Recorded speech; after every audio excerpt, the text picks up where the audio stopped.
بسم اللہ الرحمن الرحیم۔ مکہ لگنے سے ایک قبطی شخص کی جان چلی گئی۔ یہ ایسا واقعہ ہے جس کی وجہ سے حضرت موسیٰ علیہ السلام کو فرعون کے خوف سے مصر کو خیر باد کہنا پڑا۔ آپ جب مصر سے نکلے تو آپ اس بات سے بالکل بے خبر تھے کہ کس بستی کی طرف رخ کیا جائے۔ چنانچہ آپ نے توکل الی اللہ پر سفر شروع کیا تو آپ کو مدین کے راستے پر ڈال دیا گیا۔ آپ نے دعا فرمائی، قریب ہے کہ میرا رب مجھے سیدھی راہ بتائے۔ چنانچہ آپ چلتے چلتے مدین شہر پہنچ گئے۔ اس وقت تک آپ کو نبوت سے سرفراز نہیں فرمایا گیا تھا۔ یوں کہہ لیں، اس وقت آپ بنی اسرائیل کے ایک نیک و صالح نوجوان تھے جو کہ دکھنے میں بھی خوبرو تھے۔ سفر کی کیفیت کے بارے میں حضرت عبداللہ بن عباس رضی اللہ عنہما فرماتے ہیں کہ آپ نے مصر سے مدین تک کے سفر کے دوران سبزہ اور درختوں کے پتوں کے سوا کچھ نہ کھایا تھا۔ زیادہ چلنے کی وجہ سے آپ کے نالین بھی گھس گئے تھے، جس کی وجہ سے آپ برہنہ پا ہو گئے اور تھک ہار کر ایک سائے میں بیٹھ گئے۔ اس وقت خلق خدا میں سے آپ اللہ کے پسندیدہ بندے تھے، مگر بھوک کا یہ عالم تھا کہ کھجور کے ایک ٹکڑے تک کے آپ محتاج تھے۔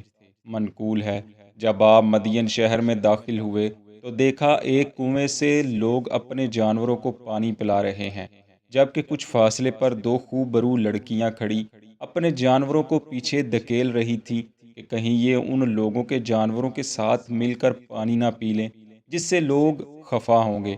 وہ لوگ جب پانی پلا لیتے تو واپس لوٹتے ہوئے ایک بھاری برکم پتھر کنویں کے منہ پر رکھ دیتے۔ آپ نے دیکھا کہ جب لوگ واپس لوٹ گئے تو وہ لڑکیاں اپنے جانوروں کو لے کر آگے بڑھی اور بچا کھچا پانی اپنے جانوروں کو پلانے لگی۔ حضرت موسیٰ علیہ السلام نے جو یہ منظر دیکھا تو دل میں رحم جاگ اٹھا۔ اپنی بھوک اور کمزوری اور جسم کی ناتوانی کا خیال کیے بغیر اٹھے اور کنویں سے بھاری برکم پتھر اکیلے اٹھا کر ایک طرف کر دیا۔ وہ پتھر کتنا وزنی تھا، اس کے بارے میں حضرت عمر رضی اللہ تعالی عنہ کا ایک قول ہے۔ آپ فرماتے ہیں، اس پتھر کو 10 آدمی اٹھاتے تھے، جسے آپ نے اکیلے ہی اٹھایا، پھر پانی نکالا جو ان دونوں کی بکریوں کے لیے کافی ہو گیا، اور پھر آپ ببول کے درخت کے سائے کے نیچے چلے گئے۔ ایک دوسری روایت میں ہے کہ آپ ان دونوں لڑکیوں کے پاس گئے اور پوچھا، تم یہاں کیوں کھڑی ہو حالانکہ تمہارے جانور پانی سے بلک رہے ہیں؟ ان میں سے ایک نے شرماتے ہوئے جواب دیا، ہم غیر مردوں میں نہیں جاتی، جب یہ چلے جائیں گے تب ہم پانی پلائیں گی۔ ہمارے والد بوڑھے آدمی ہیں اور وہ گھر سے باہر نہیں نکل سکتے، جس کی وجہ سے ہمیں یہ کام کرنا پڑتا ہے۔ چنانچہ آپ نے اکیلے ہی وہ پتھر ہٹا دیا تاکہ جانوروں کے لیے وافر پانی میسر آ سکے۔ یہ دیکھ کر لڑکیاں حیرت میں مبتلا ہو گئی اور سوچنے لگی، یہ کون اجنبی ہے کہ جسے پہلے یہاں کبھی نہیں دیکھا اور ہے بھی ان سب سے زیادہ طاقت والا۔ یہ لڑکیاں ابھی اسی کشمکش میں تھیں کہ آپ قریب موجود ببول کے درخت کے سائے میں چلے گئے اور وہاں اللہ کی بارگاہ میں دعا فرمائی، اے میرے رب، میں اس کھانے کا جو تو میرے لیے اتارے محتاج ہوں۔ تاہم ان لڑکیوں نے بھی آپ کی یہ دعا سن لی۔ وہ جلدی سے اپنی بکریوں کو ہانکتی ہوئی گھر لوٹیں۔ والد نے جب دیکھا کہ دونوں بیٹیاں خلاف معمول جلدی گھر لوٹ آئی ہیں تو پوچھا، کیا معاملہ ہے کہ آج خلاف معمول جلدی واپس لوٹ آئی ہیں؟ انہوں نے اپنے شفیق باپ سے تمام واقعہ کہہ سنایا۔ والد نے ان میں سے ایک سے کہا، جاؤ اس اجنبی کو بلا لاؤ کہ ہم اس کو اس خدمت کے بدلے معاوضہ ادا کریں گے۔ چنانچہ ان میں سے ایک شرم و حیا سے چلتی ہوئی حضرت موسیٰ علیہ السلام کے پاس آئی اور کہنے لگی، میرے والد صاحب آپ کو بلاتے ہیں تاکہ آپ کو اس پانی پلانے کی اجرت ادا کریں۔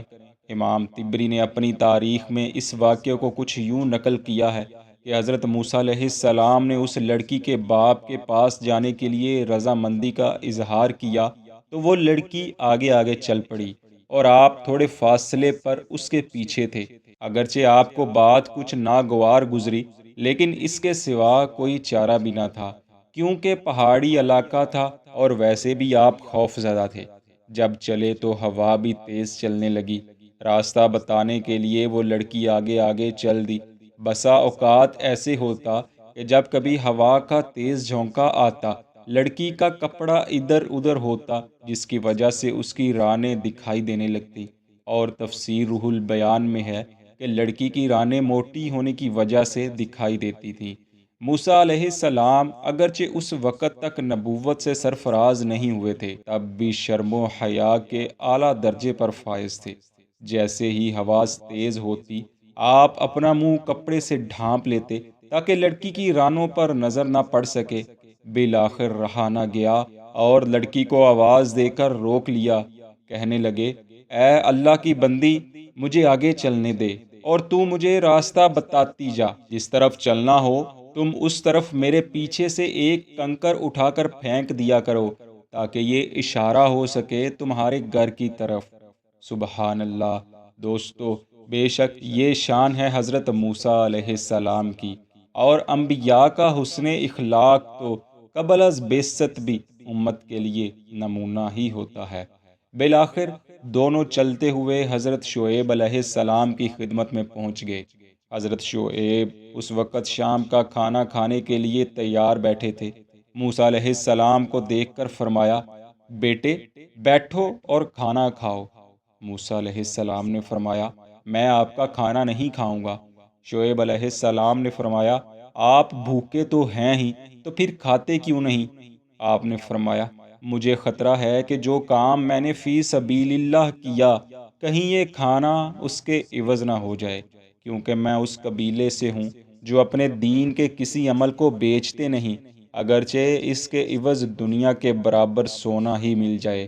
حضرت شعیب علیہ السلام نے فرمایا، میں بھی تمہیں اس کا عوض نہیں دے رہا، بلکہ میری اور میرے آبا کی عادت ہے، ہم مہمان نوازی کرتے ہیں اور بھوکوں کو کھانا کھلاتے ہیں۔ تب موسیٰ علیہ السلام بیٹھ گئے اور کھانا تناول کیا۔ اس کے بعد آپ کی دونوں بیٹیوں میں سے ایک نے کہا، ابا جان، آپ اسے نوکر رکھ لیجئے، کیونکہ یہ توانا ہے اور امانت دار ہے۔ پھر اس لڑکی نے جو آپ کو لینے گئی تھی، اپنے والد کو تمام واقعہ بیان کیا۔ یہ سن کر حضرت شعیب علیہ السلام نے حضرت موسیٰ علیہ السلام سے کہا، میں ان میں سے ایک لڑکی کا نکاح تمہارے ساتھ کر دوں گا، بشرطی کہ تم 8 سال میرے ہاں نوکری کرو، اور میں تجھ پر کوئی مشقت نہیں ڈالنا چاہتا۔ انشاءاللہ تم مجھے خوش معاملہ اور بھلے لوگوں میں سے پائے گا۔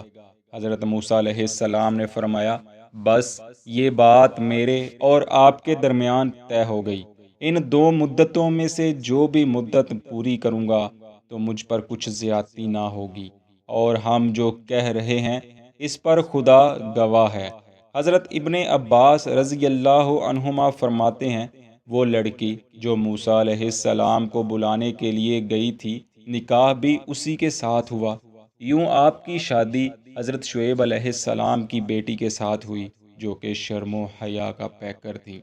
روایات میں ہے، آپ نے عرصہ 10 سال حضرت شعیب علیہ السلام کی بکریاں چرائیں۔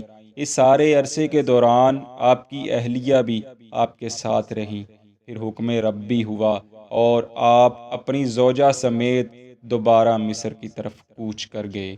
دعا ہے، اللہ پاک حضرت موسیٰ علیہ السلام کا ذکر خیر اپنی بارگاہ میں قبول فرمائے۔